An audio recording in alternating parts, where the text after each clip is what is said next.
Well, hello friends, this here is February 16th. Today is 2016. It's good to see everybody today. Well, today I'm got a lot of things on my mind. I want to go into something that's really deep today. And I think a lot of you are going to appreciate some of this information. Few of you are going to really start losing your mind if you really aren't following along. If you haven't been, too hep on some of the other stuff I've been saying, you might not like this. On the other hand, I think a lot of my subscribers will appreciate this information. This is powerful stuff. This is probably as deep as I've ever gone into this truth that we've somehow not been privy to. And after we do this video, I think a lot of you will begin to realize why we haven't ever known this stuff. It isn't, everything in the universe isn't just a conspiracy. It is a conspiracy and it isn't. It's like, why does the coyote conspire against the rabbit? Lays in wait to ambush him. It's just some terrible conspiracy that the Lord created or whatever. It's simply a certain fact of life that coyotes will ambush rabbits. And so there's a reason for a lot of the stuff that's going on. Part of the reason for why we don't understand everything is the language. I know a lot of you are talking about, I got the King James Bible and it's the only one, it's the truth. It's divinely inspired. And I can understand if you go into the whole idea of thinking that the Bible, that somehow a book is going to save you. This is your concept of existence. There's a book. And this book is the key. It's the holy book. If you believe every word of it, and if you're very sincere and you do everything you're told, you can be saved. But as soon as you start doubting, doesn't that sound a little bit suspicious? Don't think for yourself. If you start to doubt something, where would that come from? Where would doubt come from? Well, what they're saying is if you have any of those things called doubts, ooh boy, they're already setting you up for this feeling of guilt. Tremendous feeling of guilt. And in a little bit in this program, in this show, in this video, I'm going to explain to you how that works, what that guilt is for. It has to do with computer science and programming. See, that's an absolute perfect sign that you are programmed. This is how they program you. And so I think I'll get into that a little bit later. But this is just stuff that every one of you needs to know. See, the Bible is written with this old English. Well, we're still carrying around the King James. And even though there are a lot of modern translations, a lot of these things, I don't know if you've noticed, but King James Bible is abbreviated KJV. That's because if you look at that written out, it's King James Version. Did you know that it's not a translation, it's a version? Do you know the difference between the word translation and version? A translation, it would be like an interlinear, right? Here's the Hebrew and here's the Greek and here's the actual English word underneath. That would be a translation, word for word translation. Now, you could loosely say that the King James was a translation. I mean, it's not in Greek, so it's been translated. But they didn't do the translating, they just made their own version of a translation from the Douay version, the Latin Vulgate, and you just got, all the so-called translations today are just versions, because the only way to really make a translation is to go back to the original manuscript and then translate it. If you go to another translation and then translate that, that's not a translation, that's a version. King James did not have all of the ancient, the oldest manuscripts in order to make a translation. Most of what they wrote was as they understood it. Now remember, there's a lot of reasons why the Bible could not be translated correctly. Just like the Sumerian tablets. I mean, a lot of you are like, oh, Stitchin doesn't know how to translate. It was just a scam. He don't know nothing. Did the best he could. I don't think that Stitchin translated it absolute perfect. And I don't think that King James and his translators translated the Bible absolutely perfect. And our Father in heaven has made it perfectly clear that he's not going to make, there's not going to be the heavens are not going to open, and angels are going to come down, carrying this Ark of the Covenant and the sound of music and then there's going to drop this book and it's going to be word for word exactly what our Father wants to tell us. See, that actually will happen. You can do that. You yourself can receive the actual word of the Lord. And we're going to talk about that in this video. But it doesn't come down through a book. The light, which is our Father in heaven, is the reality. We're going to talk about computers and how programs are made and how computer chips are full of light, which is information, and how they have a code or programming in there, and how you're being programmed. But our Father in heaven is light. So that's the truth right there. But that light is so bright you can't even comprehend it. So it's filtered down through code. The English language is just a code. You and I are trying to communicate. Okay? I cannot communicate exactly what I'm thinking to you. But in order to do that, let's say I'm deaf and you're deaf. So we say, okay, this means this and this means that. And this. Somehow or another we come up with this code where if I'm hungry, I say, and I think I know what he means. However, that does not exactly portray what I'm thinking. I mean, I may be thinking I'm hungry for soup, and you're thinking, do you want to eat? That's not an exact translation. It's just you get the idea it has something to do with eating. So the English language is not exact. And so even if the Bible was written by our Father in heaven in perfect English, it would only be a code. We could not express the light, the absolute light of our Father in heaven in physical words. That's why our Apostle Paul says that the law is a code. It uses the word code in 2 Corinthians. And it is a law code, and it's only a vague understanding of somebody's idea of how we should act. But of course in the New Testament, we're not supposed to act based on some code that didn't work perfectly.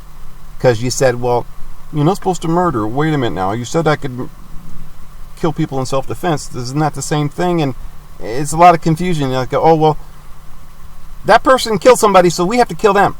That's what the law says. There was no mercy under the law. You followed a law.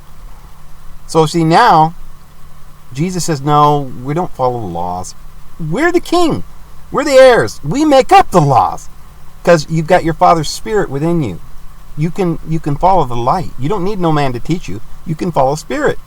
The Spirit is it's information that's coming through light.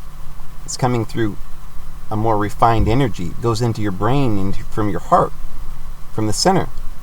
It doesn't come from a book in letters and code, which are arbitrary. If any of you have ever been involved in the court system today, they've got all these laws, and most of the laws were made up because they thought, well, we've got to straighten something out. We need to make things better. So they made a bunch of laws. Well, the laws are kind of arbitrary, and they only fit one situation or another, but in your situation, it might not be fair. And in fact, some laws are written simply to keep us enslaved, and that's what this whole thing is. And we're going to get into that. We're going to explain why that is. But first of all, we've got to understand, so the Bible was written in English, Spanish, German, all these different languages to try to convey to us something about our Father in heaven. But like we said, it's not totally adequate, because it's human code. People interpret it differently. There's different versions because they're doing the best they can to try and make their own version and explain it to you. But now imagine if Jesus wanted to explain E equals mc squared quantum physics to his disciples, because that's very important. If you're going to talk about reality, if you're the Lord and you want to try to convey to your disciples the reality of the universe and who your Father in heaven is, which is the light, the actual light or source of energy that vibrates out throughout the universe, equals mc squared, and creates all the physical. You're going to try and explain this. They got no idea what you're talking about because they've never heard of anything called energy.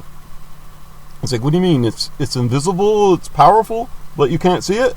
Where is it? It's nowhere? It's inside you? They don't, you had to explain it to them with some sort of language that they could understand.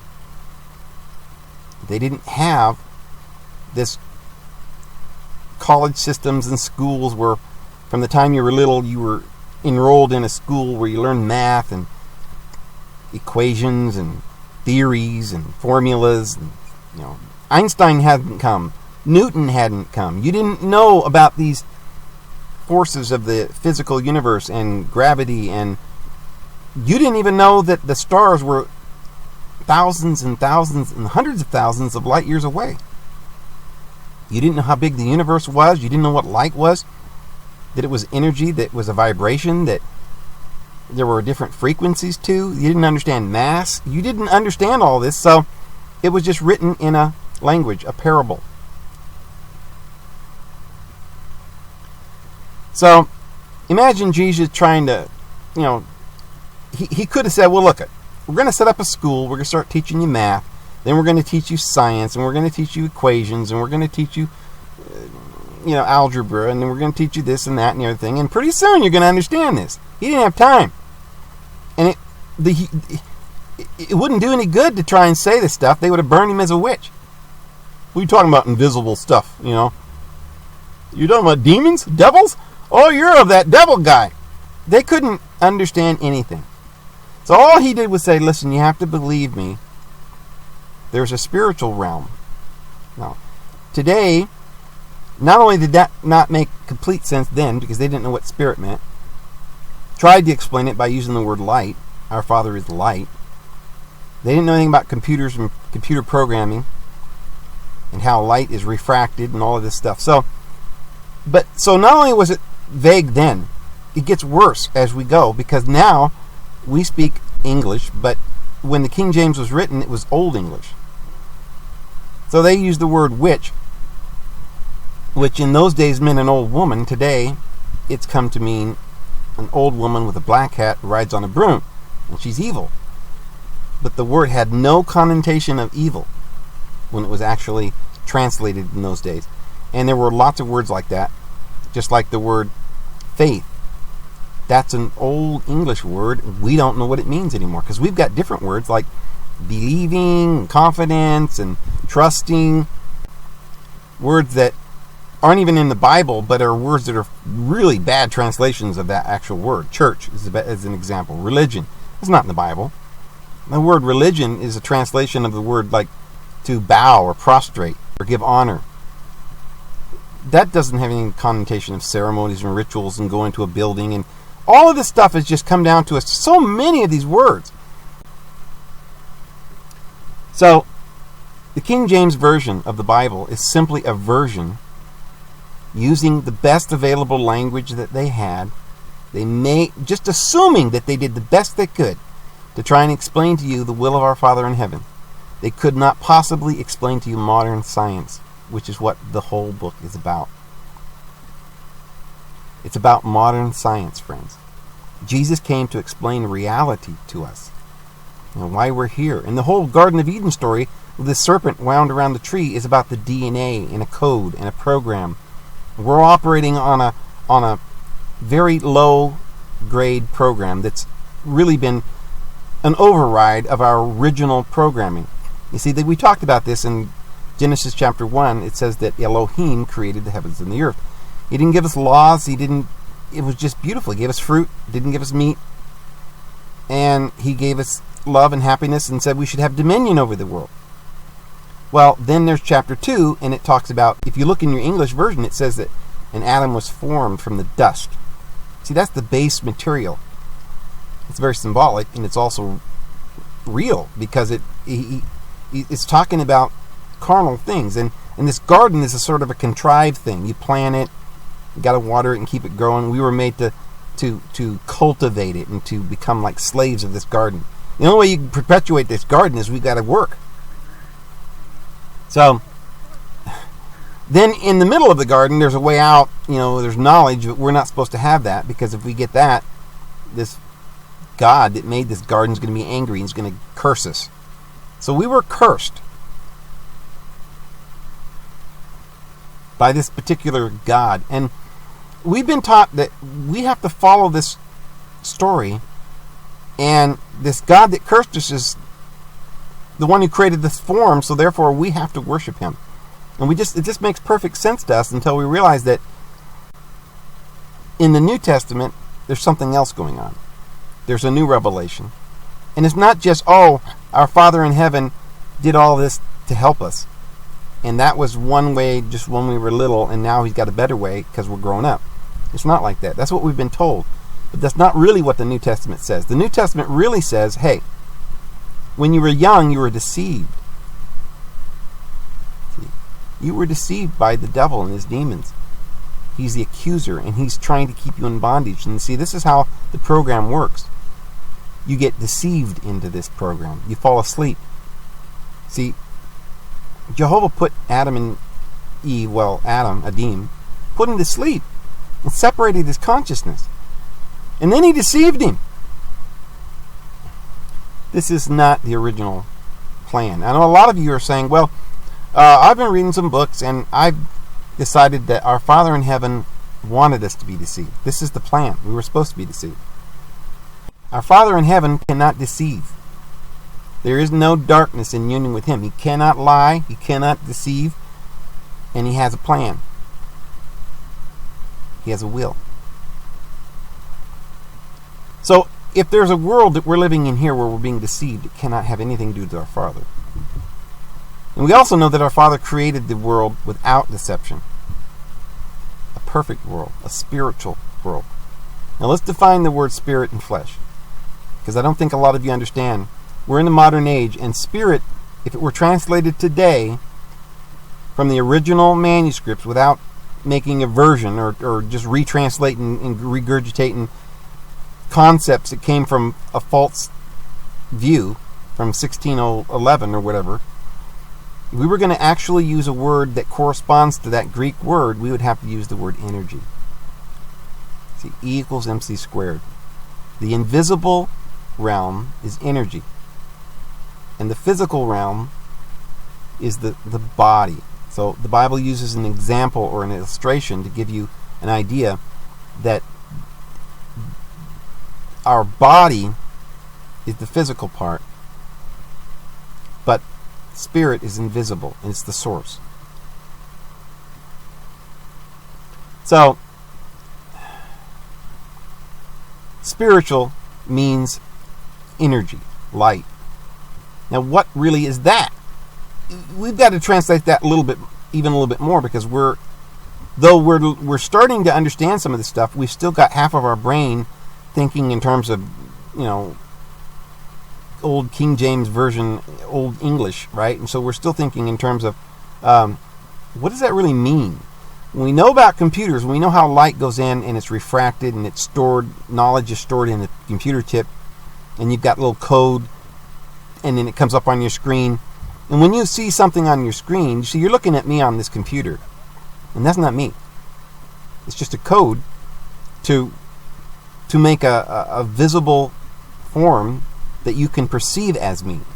It's translating what I'm saying through code onto your screen. The code is the reality. What it's bringing up on your screen is just an image of that reality, or a representation of it. And so the physical world is not the reality, it's only the representation of it.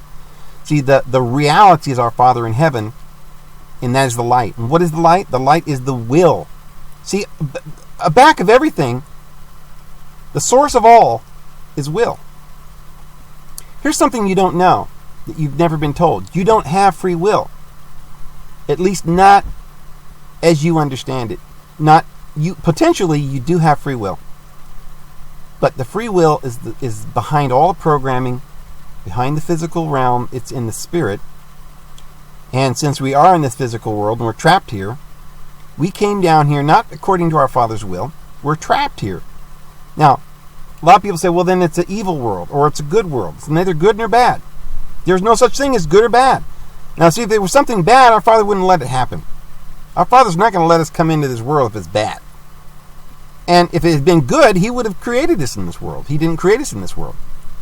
The Bible talks about it as a fall. And so wasn't that bad, Dave? Not necessarily. Not if you decide to jump. See, this was our own decision. We made a decision to come here. And it was neither good nor bad. Remember, Jacob went down into Egypt. It doesn't say in there that our Father in heaven wanted him to go into Egypt.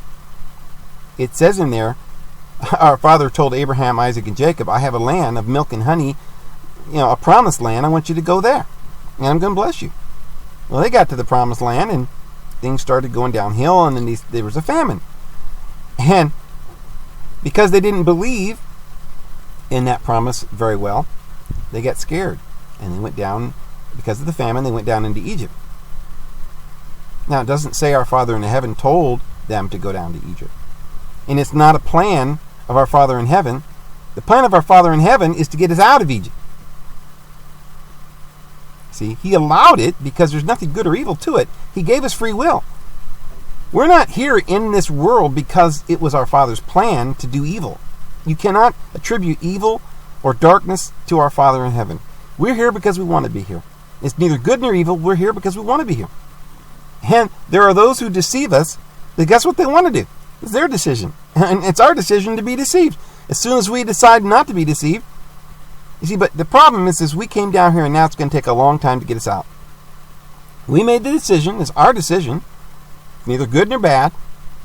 But we're here. We chose to be here. We like being scared. Some of us like it. We're pretending to be scared sometimes. Sometimes people like to watch scary movies.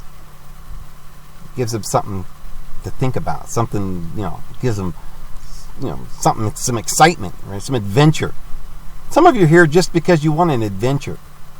And some of you are here to really learn, why am I here? And some of you are here because you're trying to help others that got here and got stuck. And that's a good thing. And you're growing in your understanding and in your abilities to overcome darkness, to overcome ignorance. And so in that sense, it becomes a good thing. But it's not the only way you can learn. You didn't have to come here. Everything we needed could have been provided in the light. But anyway, there are cycles to everything. And there's reasons for everything. But it doesn't have anything to do with being good or evil. Ultimately, we're all going to live forever. And that's the only thing that's good. And we're going to have experiences, and that's good. But sometimes we make decisions about what we want to do, and that's all on us. Now, on the other hand, once you get into this world, there is no free will anymore. Because you see, your free will is light. That's the will. But you see, this garden is contrived.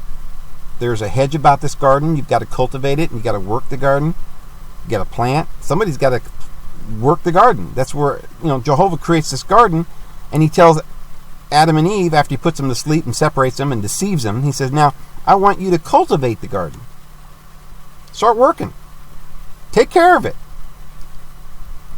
And you got to water it. You got to preserve this garden by constant upkeep. So you're a slave now. And if we didn't, and if we're trying to get out of this garden and learn and get enlightened, he gets pretty angry and he curses us. So you see, this is the problem. This is just symbolic. What it means is that, just like in a computer, there are programs that override other programs. If this happens and that happens, then that kicks another program in. And these programs cannot be, once you're in a program, the program's going to play out. The only way to get out of a program is to have a higher command that kicks in and gets you out of the program. So what we've got is programs and files within files, and cabinet files, and commands. You can punch a command in that will send you to a different program. This is how computers work. This is how we work. We had an original program, which is simply free will. There was no program. I don't know if any of you have ever read L. Ron Hubbard. Now, I'm not saying he knew what he was talking about or anything. He had some truth in that. And so a lot of you are saying, wait a minute, Dave, how do you know about L. Ron Hubbard and Dianetics? You said you don't read books and you don't know anything about all this stuff. Well, I don't. Honestly, I haven't read maybe 10 books in my life. Here's what happens. A long time ago, I was given a gift where I can just go to a book, pick it up, and thumb through it real quickly and basically get the intent of everything that's in there. I know that's going to sound crazy to a lot of you, but it's kind of like speed reading. But it's a tremendous. I can go through a book in just a few seconds, really, and tell you what's in the book and what they said. And this, I've been doing this for a long time, so I've kind of thumb read quite a few religious books and history books and stuff. But as far as actually sitting down and reading a book from cover to cover, I've read very few books. But from what I understand about L. Ron Hubbard and his Dianetics and so forth, he's very close to understanding some very, very critical information. It's not absolutely the truth, and I don't believe L. Ron was a prophet by any means. But his idea that we are having problems because of some sort of like bubbles that are emotional bubbles that keep certain commands going in us, and so we just act crazy. We got these like program commands inside of us that are making us act really crazy. And he claims that those commands are stuck in us from emotion. And that's correct. But you need to understand that a little bit differently than he understands it, or the way he explains it. Jesus said that the whole problem was we have guilt inside of our heart.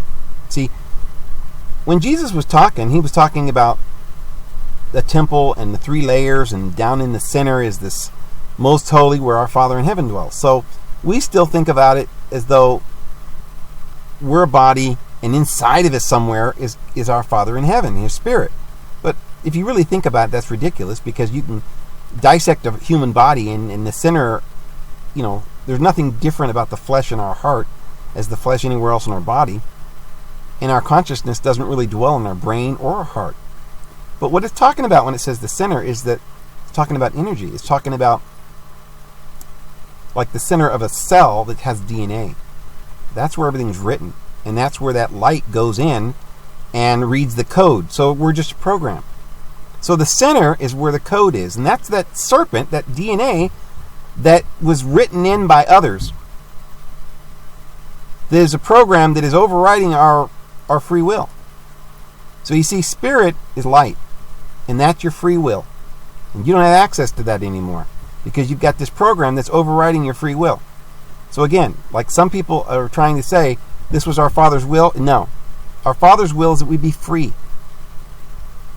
And it's neither good nor evil that you have chosen to be deceived or go into this veil, go into the flesh. The problem is the flesh has now overtaken you and you are entrapped. And that is not a good thing. There's nothing wrong with coming into the world, experiencing, looking at all the pretty colors, and then promptly leaving. The problem is we came down here to live because we got scared. We were deceived into staying here. We can come down here and get experience anytime we want. This is how we're supposed to live, and that's why in the book of Revelation it says that we'll go in and come out no more. In other words, we won't keep dying because of fear, because of lust, because of a program that's got us in bondage, and we're stuck. So we've got to keep coming back and learning things because we can't free ourselves from having to come back into this bondage. But once it's no longer a bondage and we've overcome it, then we can go in and just fly around and look at all the pretty colors, and it doesn't hold us in bondage any longer. Then we have free will. Then we're using a command from our own will that overrides any other program that exists. Somebody can make a world and all these be beautiful hologram. We can go in there and spend a vacation or whatever, and we can experience this way of thinking or this world or that, and we can fly off. We will then be like gods. But Jesus himself said we've got to do as our Father in heaven does. And we have to be freed from this guilt. So this is why he went in there and sprinkled his blood. Or in other words, he released us. And then he told us that the only way we can really be released is to have faith in the fact that we're free. Through faith only, and not through works. You can't claw your way out of this. You can't make amends yourself, like satisfy some law. All you can do is believe that you're free and ascend. I'm having a hard time because of the light that's coming in. But so here we are, we're in this physical realm, and there's nothing wrong with it, except that we don't have access to the light anymore, to our free will, because of a program that's overriding our free will. So that's what spirit is, and that's what the flesh is. The flesh is simply a program. And so this is why the Lord came here, to help us and to free us and to give us freedom from this guilt. So like L. Ron Hubbard said, we have emotion that holds that command in place. And he gives an example of, let's say you're a baby, before you could even really remember what was going on. You were laying in your crib, and you heard your mother and father yelling and screaming at each other. It was very frightening. Maybe you heard some glass break. And at the very moment that you heard all this terrible stuff going on, you were scared out of your mind. You were just a baby. You also heard some water running and a door creak. Now you grow up and you go through life and you're happy and everything's going on just fine. And then all of a sudden you hear some water running, and maybe you start to feel uneasy. It's kind of uneasy, you know. And then all of a sudden you hear a door creak. Uh-oh, now you're starting to go into a panic mode. And you don't know why. Nothing out of the ordinary has happened. All that's happened is you heard some water run and a door creak, and you weren't even really physically aware of that. You didn't even notice it. But for some reason, you just all of a sudden, this panic came over you. See?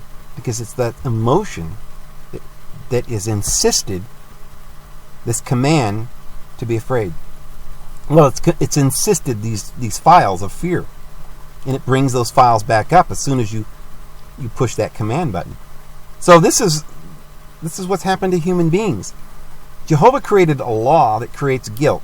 And that guilt is like that bubble that keeps us in fear. And fear is an emotion. And it's fear that keeps us in bondage to this program. And this is why Jesus came to take away the fear. This is why Jesus came to take away the guilt. And this is why we need true faith, which is confidence and trust. And it's why the Bible says there's no fear in love. This is why we have to follow after love, which is the true vehicle of the Spirit or the light, which removes the fear. When you remove the fear and the guilt, then you have free will. So a lot of you are following a program and you don't know it. It's like all of a sudden you feel hungry. Well, that's a program, right? You're compelled to go find food. Well, that could be good if you're trying to preserve your human body and you need to go get food. But you still have to have dominion over that. You've got to gain control and mastery over it, or else it's going to rule over you and you're going to become a glutton. See, programs can be used for good purpose. We can come into a world and have certain desires. We can have sex. We can have food. We can do all kinds of things that are completely fine. The problem is when we're in bondage, when we become attached, when we become addicted to something and we don't know how to get free. There's nothing wrong with this physical world except that we're in bondage to it and we don't have access to the light. Now, this is where I wanted to discuss about the angels. Because you see, everything you do in life, most of you, is just a program. Almost everything that's going on in your life is a program. I'm hungry, I'm sleepy, I need drugs, I'm tired, I'm angry. All of this is a program. You have no free will. Because you've lost. The light is completely being filtered through a whole bunch of commands that's telling you to do this and that and the other thing, and you have no access to the light. You're completely consumed by this carnal program. And you're sitting there saying, well, why don't I hear from an angel? Well, see, you do. The angels are calling to you and sending commands down to help you get out, sending you messages, but you don't hear any of them. Because the only thing you hear is, I'm hungry, I'm angry, I'm sad, I'm happy, which is usually just emotion, not true joy. And so, you can't hear. If an angel came to you, you couldn't hear him. If your own free will came to you and said, this is not true, you're sitting in a church and you're being brainwashed, you hear it, you hear the voice, but you don't listen to it because you're only going to listen to the other voice, which is that voice of bondage that tells you, you're going to hell. You better do what I say or I'm going to kill you. You're a bad person. You're evil. You're wicked. See, that's the devil. Remember how Jesus came and cast out the devils? See what it really means? Because he couldn't explain this to a world that lived in a bunch of superstitious nonsense. So he explained to them that these thoughts that were controlling them were deceiving them, and they needed to remove those thoughts. And he went out and he taught them and said that they needed to cast out these deceptions and these demons, and they needed to receive faith, which was the Holy Spirit. They just needed to receive the Holy Spirit, which was light and love and truth. And through the only way he could explain it to them, he was trying to get them to understand that they were free, that he didn't accuse them, that they were in bondage, that they needed to stop judging one another and hating one another, that their whole program was killing them. He called them hypocrites. This is what the Bible's talking about. A lot of you people who are watching me that are sort of old style Christians, you just think that everything I'm saying is just not in the Bible, Dave. You're just crazy. You're just a new age, or you're satanic, or you're listening to the devil. I'm trying to show you that your own Bible teaches what I'm saying, but you're misunderstanding it. This is not what Jesus came. Jesus didn't come to say, hey, I want you to go to church and I want you to sit here and put money in the plate and listen to a pastor and get more laws and be more condemned and you better be scared and I'm going to send you to hell. That's not what he came to say. Read it again. Read it. Really read it. What was Jesus really trying to say? He was trying to give them light, truth, freedom. The gospel means the good news. You're free. But in those days, you didn't know what you were really getting free out of. You really didn't, when you're reading the old King James, you're not really quite sure what it is you're supposed to get free of. See, because they're telling you, well, all the sins you've committed, we forgive you. But don't ever sin again now. And you're, oh. And if you do it again, you're really going to go to hell. Twice as bad now. Because you interpret all these verses, the way that your pastors tried to get you to understand it, that now you might have rejected the Holy Ghost or something, and now you're twice, condemned to hell. I know a lot of you are talking to me and asking me, well, Dave, I don't understand. The Bible says that whoever rejects the gospel is going to go to eternal hell, really bad. How can you go to hell any worse than the hell that you were in, I don't know, but it's just the way they've translated that, friends. You've really got to understand the Bible in its correct meaning, and the only way you're going to be able to do that is to go back to the original Greek and start looking at these words, not just the way they're telling you that they're supposed to be written, but looking at the words yourself and trying to imagine what Jesus meant by that word. What does he mean, an invisible force, a spirit?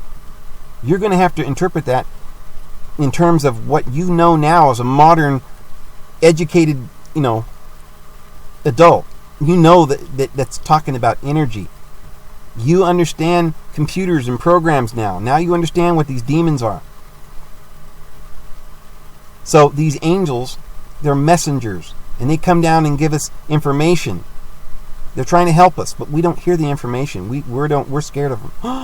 No, that command from an angel that says, put your seatbelt on, because you could get in a wreck. The angel foresees that down the road you might get into an automobile accident, and so he comes to you and he says, put your seatbelt on.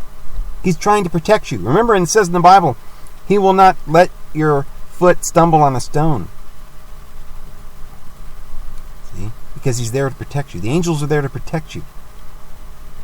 Because in that higher frequency, that world that is a physical, but not, the subtle bodies, which is a body like the one we're living in now, but it's a higher frequency, where there are other beings living in worlds that are just like this world, but in a higher frequency.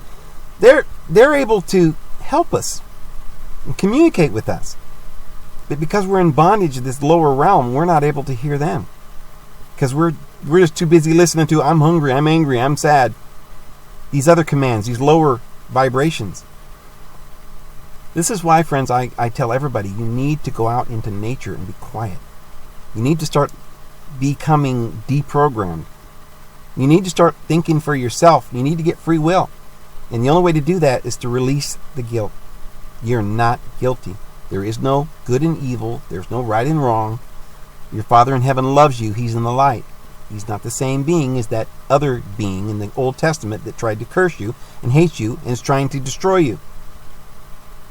That's a program that has you enslaved. Neither good nor evil. It's a donkey. You can ride on the donkey, but don't let the donkey drag you down the trail, dragging you along by a rope, and you can't get off. Don't become a slave to this physical realm, but rather gain the mastery over it. You don't have to be here even if you don't want to. You can fly off into another realm. You can hear angels, but you've got to listen. A lot of times you can't listen because you're afraid of what this voice is telling you. It's saying, hey, you're free. And you're like, nah, I'm not free. You don't want to believe it. You don't want to listen. The angel's saying, you're free. I love you. But you hear another voice in the flesh, the program, saying, no, you're cursed. You're evil. You're rotten. Right? The Bible says the flesh is weak. So what? We're not following the flesh. We're following after the Spirit. You see, it doesn't matter. The flesh could be wanting a luxurious house. You say, well, that's wrong. I'm a bad person.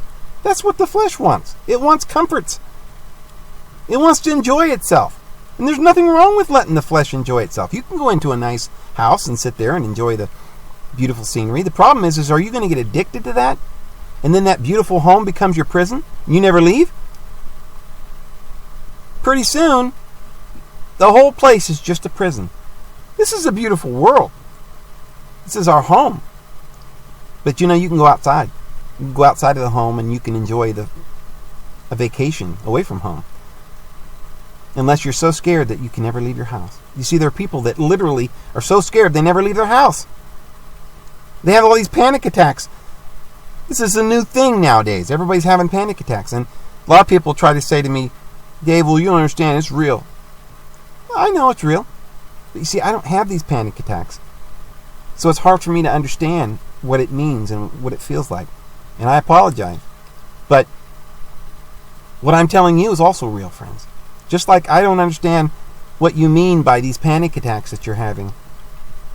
I want you to understand that I'm trying to explain something to you. And I'm hoping that you'll believe me. There's a thing called free will. Freedom. You can free yourself from this guilt, from this pain, from these emotions that are insisting all of this pain. These bad memories that keep you in bondage and this fear. You can overcome your fears, friends. But the only way you can do it is to get rid of all these commands that are keeping you bound here. You've got to say to yourself, I'm free. You've got to have faith. You've got to have confidence that the Lord has freed you, and if the Son of Man has set you free, you are free indeed. So, I hope this has helped some of you to understand what's going on. A lot of you are hearing the stories that I'm having about, talking to angels and having telepathy and so forth, and you're thinking, wow, I'd like to do that, right? Some of you are saying, yeah, I'm having those experiences too. But you see, we need to increase those experiences. We need to understand what's happening to us. We need to understand why. It's very difficult, because we should be having these experiences every day. We don't have to live in bondage. We can live in the light. And we can use our own free will, and we can say, I want this, and I want that, and I need this. I'd like to enjoy this. And all those things can happen. And everything you ask for, in accord with His will, shall be given unto you. Whatsoever you ask in faith, and it will be given. But you've got to be able to get to that point where you can believe, and part of believing is being free. But this society and the church has convinced you so squarely that you're guilty, and this is what's hanging you up. You're not guilty, friends. You're a son of, or a daughter of the living Father of heaven and earth.